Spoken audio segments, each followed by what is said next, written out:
What's up guys? Welcome back to my channel. If you're new here, my name is Julia. I'm a certified personal trainer and I share all things health, fitness, and my lifestyle on here, on Instagram, and on TikTok. So make sure you're subscribed and follow along.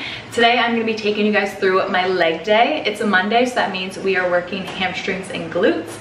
And last week was actually a deload week for me. So basically took the entire week off, kind of like a rest week actually, because all I did was walk. I went on one little 2-mile jog last Wednesday, but every other day I did like a 3 to 5 mile walk. So I'm feeling fresh, recovered, and so freaking excited for this workout. Leg days are my absolute favorite. I know I'm gonna be really sore and I'm gonna be feeling it tomorrow, but I'm pumped. So without further ado, let's get into this hamstring and glute lift. Oh, and before we actually get into the lift, little random update. I know I mentioned the garage gym renovation like months ago. Well, it's finally starting. We have decided that we're gonna keep these side walls like white, bright, clean. We're obviously gonna put a fresh coat of paint on them, but this very ugly back wall, it's getting fixed, okay? That is gonna be the dark like accent wall. My dad's gonna do like new built-ins, cabinets, and I just ordered the brand new washer and dryer.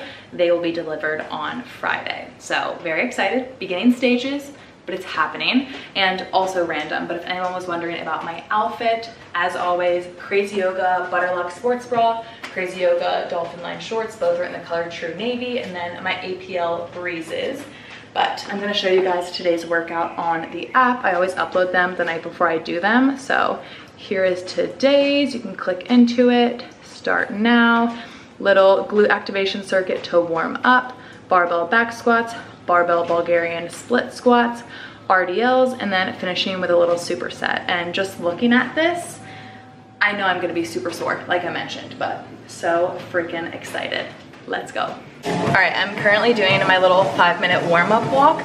I always start my lifts with a 5-minute walk on the treadmill and then active stretches that stretch the muscle groups I'm going to be working that day. So for today, I'm doing a 5-minute warm-up walk and then some lower body, like hamstring and glute specific active stretches. Then I'll get into the actual workout, which starts with that glute activation circuit. And I'm gonna keep you guys posted on how long this workout takes, because a lot of people look at my workouts and they think that it's gonna be a super quick lift. But typically my lower body days take me like 60 to 75 minutes, including warm up and cool down. When it comes to my lower body active stretches, I really don't do anything crazy, and I really don't switch these stretches up very often because they work and they make me feel good. So if it ain't broke, don't fix it. But I do also think that the South Florida heat and humidity definitely help too. Like my muscles never feel super tight, just because I'm so incredibly hot all the time. So the heat and humidity plays to my advantage in terms of my muscles. However, it does feel like I am working out in a sauna. Like it is truly insane how hot and just like thick the air is in here. And my mom is always like, you need to get a fan. I don't even think a fan would help because it would just be blowing around hot, thick air. But if you need a new lower body stretch, this is like my must do on all my lower body days. I used to get hip pain whenever I would squat anything over like 75 pounds. Ever since incorporating this little rocking lunge trio into my warm up, game changer. No hip pain at all. And it just makes me feel really good. Like my hips feel nice and like open and just pain free. So if you're someone who struggles with a little bit of hip pain or just like uncomfortableness when lifting weight, highly recommend this exercise, as well as this little side-to-side groin stretch. These two truly make such a difference. This one's a good one too. They're all good ones. Lower body active stretch is done. Time for my banded glute activation, which also makes the world of a difference. I used to not do any glute activation at all, and I would never feel my glutes firing for any of my lower body exercises, and now I do. I'm clearly in a very chatty mood today, unfortunately, so that's probably gonna make this workout take a little bit longer. But quick little tip for any banded glute work, you wanna make sure you're using a band that is resistant and like strong enough for your strength level. So I personally love the fabric ones. I think I actually have these linked on my Amazon storefront. They're from Victorum Gear. I love the fabric ones because they're nice and strong and like sturdy, and they don't roll up like the little rubber, like thin ones. But whenever you're doing banded glute work, you want to think about keeping tension on the band and resisting the band's urge to pull your knees in. So whenever I'm doing banded squats, I obviously think about my normal squat cues, keeping weight in my heels, sitting my hips back, but I'm also thinking about pressing out on the band, resisting it pulling me in. So just a little tip for anyone who is just starting to incorporate banded glute work. You want to work against that band to get those glutes firing.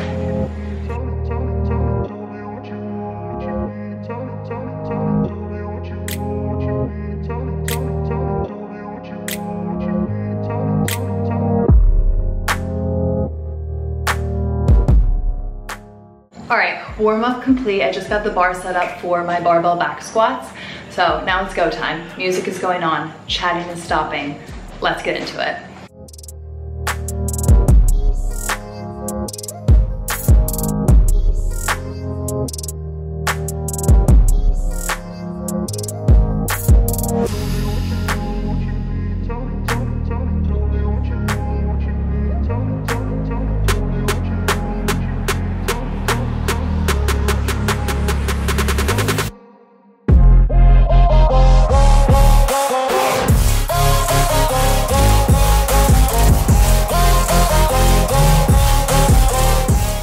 Okay, I lied. Still chatting because I remembered something I wanted to tell you guys. Also, you can tell how hot it is in here, but clearly just finished up my fourth and final set of my barbell back squats, switched out the weights for my barbell Bulgarian split squats, which leads into my point about choosing weights. So many people tell me that I should include the weights I lift within the workouts on my app, and I'm not going to do that because we all have different strength levels, we all have different starting points, and we all have different goals when it comes to the muscles we want to grow, for example. So I'm not going to include the weights I lift because everyone is different, but on my app I do share my rule of thumb for choosing weights, which is that your last 1 to 2 reps of every single set should be more difficult and a little bit slower than your first few reps of each set, but still doable with near perfect form. Form is always key for me, especially when I'm just chilling at maintenance and really just trying to fine tune my physique. If I were focusing on max strength and really trying to grow certain muscle groups, yes, of course, I'm gonna challenge myself even more with the weight selection, but also the rep ranges would change. So with my current training and my moderate to high reps, I like to stick with pretty moderate weight because since the reps are high, those last few reps are hard and slow compared to my first few reps, even though I'm not lifting super heavy. And I like my rule of thumb for choosing weights because it totally goes based off of feel. Some days I feel stronger than others, so I can lift more than other days. And it's just easier for me than like factoring in an equation and using percentages. Like, I just like going based off feel, so that's why that's my rule of thumb for choosing weights. And going right off of that, since I go based on feel, there are definitely days where each set I might increase the weight a little bit, or maybe I increase the weight for just my last set because it feels a little bit lighter and easier than normal. That's totally normal, totally fine. That's kind of the beauty of going based on feel. But days like today, where it's my first lift in a week, I like to just stick with the same weight through each set, get back into the groove of things because, like I've mentioned many times, I know I'm gonna be sore. I'm honestly already feeling it, but loving this workout.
I feel amazing. I'm obsessed with that workout. Maybe it's just because it was my first workout back, but I feel like $1,000,000 right now. It's also hot as crap in here, clearly. But if you have my app, definitely do that one. It's just posted in my daily lifts. I mentioned it in a previous video, but the daily lifts are just the lifts that I do when I'm chilling at maintenance. And I've been chilling at maintenance for a while. I am working on future programs for you guys. I'm constantly adding stuff to my app, so always check in on my app to see what I have to offer. But definitely recommend the Monday 7/1/2024 hammies and glutes workout. If you have access to gym equipment, that workout was incredible. But I also post the home version for all of my daily lifts. So the home version lifts utilize dumbbells and resistance bands. You will need like a bench, ottoman, chair of some sort, but I feel like everyone has a chair at their house. So if you do that workout, let me know how you like it. My hammies are feeling it. I have 2 more minutes in my cool down walk and it has been 1 hour and 8 minutes. All right, my camera is blinking at me because the battery's about to die, so I'm gonna wrap this video up here. But in total, that workout took me 1 hour and 10 minutes, including warm up and cool down. But keep in mind, I was filming it on my camera for this video, as well as on my phone for an Instagram reel. So in total, that probably added like 5 minutes. But if you've done my workouts, you know how long they take, especially if you're taking proper rest and challenging yourself with the weight selection. But I'm wrapping this up here. I really hope you enjoyed it. If you did, don't forget to give it a like, make sure you're subscribed, and I will see you all next time. Bye.